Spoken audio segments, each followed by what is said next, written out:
What's up, guys? Today we're talking about half-life, and half-life is a big subject in physics and chemistry, and that's not what I'm here to do today. I'm just here to talk about the math behind it, and we can talk a lot more in class about the applications, and we'll see those in the word problems. But half-life, really, there's probably some science and chemistry teachers would cringe to see this definition, but essentially what it comes down to is it's the time required for something to decay to 50%.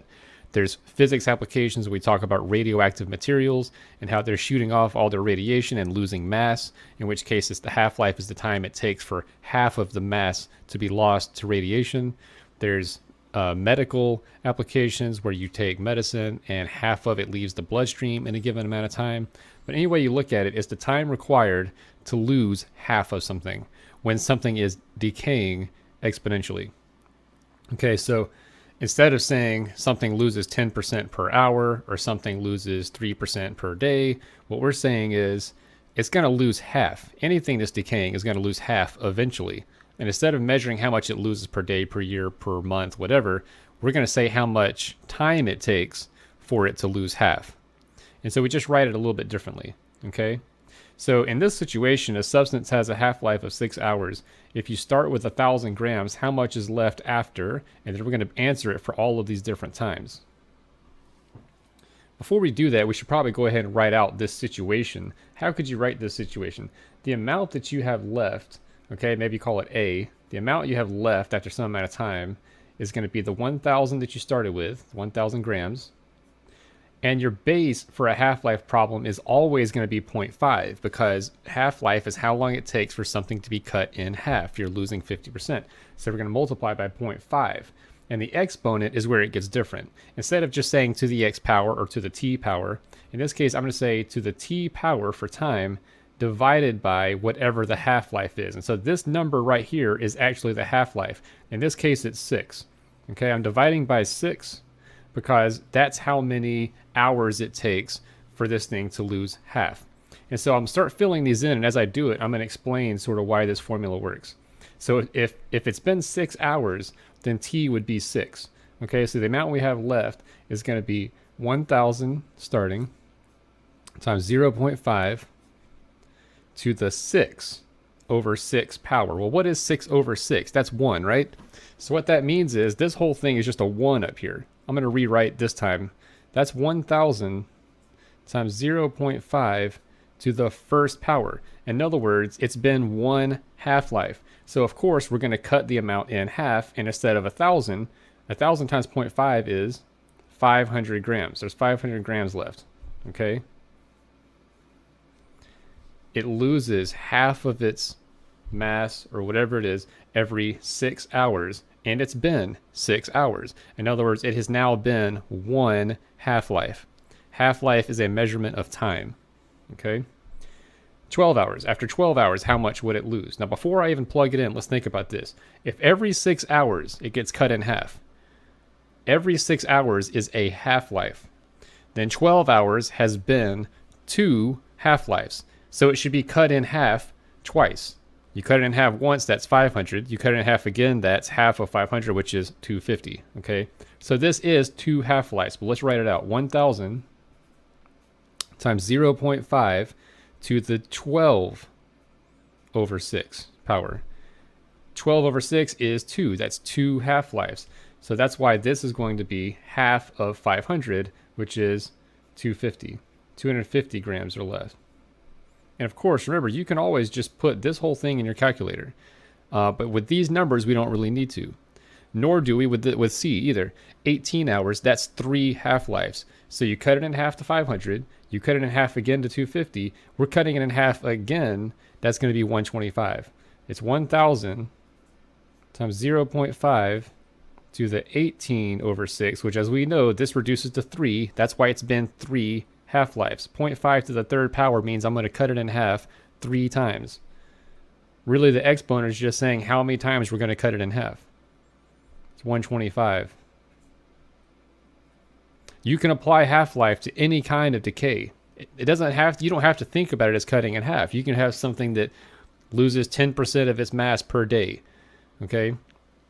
But you can still write that in terms of half-life. You got to do a little calculation, and we'll talk about that later, but you can rewrite that as a half-life problem by simply rephrasing it. Instead of saying you're losing 10%, say you're losing half of it, and what you change then is the exponent, how long it takes to lose that half. All right, so 4 hours. Now, 4 hours is not a whole, it's not a multiple of 6.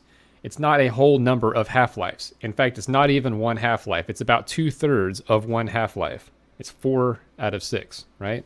But really, the nice thing about the formula is you don't have to think about it too much. All we got to say is 0.5 to the 4/6 power, and you can actually put that in your calculator and you will get the answer. Now, if you think about it, before we do it, what should that be? 2/3 of a half-life. That means it's not going to be cut in half yet, because one half-life, it would get cut in half. So we know it should be more than 500. However, it's most of the way, it's 2/3 of the way to a half-life.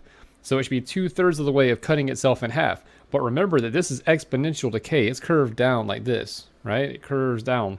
So you lose more at the beginning than you lose at the end. The further you go, it exponentially decreases.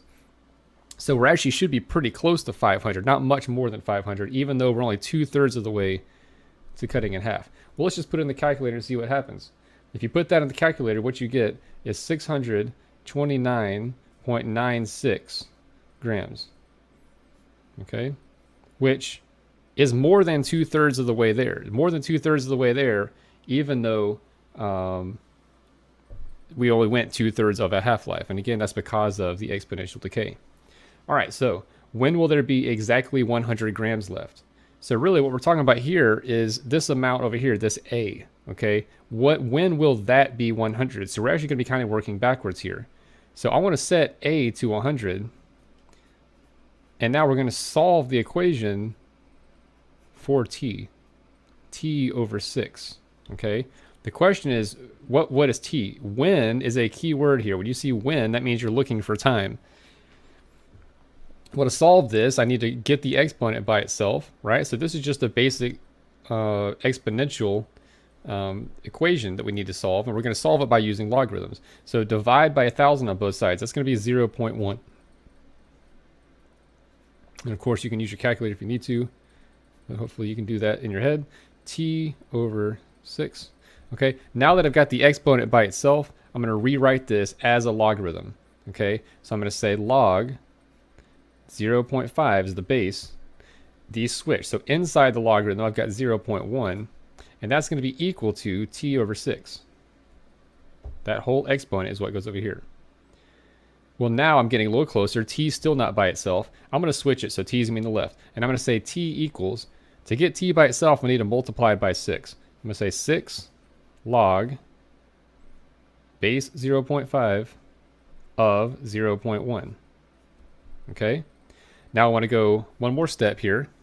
And now I need to use the change of base formula on this part. That 6 I can still leave out there. A couple different ways you could write it, but I think we'll do it this way. 6 times, instead of this, I'm going to use the change of base formula, log 0.1 over log 0.5, and I can put all of this in the calculator, okay? Just be careful, typed out 6 times log 0.1 divided by log 0.5, and when you put that in the calculator, you're going to get 19.93. In this case, we're talking about hours. Okay, so 19.93 hours. Now, does that answer make sense? The nice thing about word problems is you can ask, is this a reasonable answer? Is it reasonable to say 19.93 hours? So what kind of things can we look at? Well, the closest number of half-lives would be 18. 18 would be 3 half-lives. And we already know that that's 125 grams, okay? And since we went a little further than that, this has been a little more than 3 half-lives. We should be a little less than what we had at 3 half-lives. So we should have a little less than 125 grams. And what we've got is 100 grams. Pretty close, but a little bit past it. So that seems reasonable. That's a very reasonable answer. 19.93, almost 20 hours.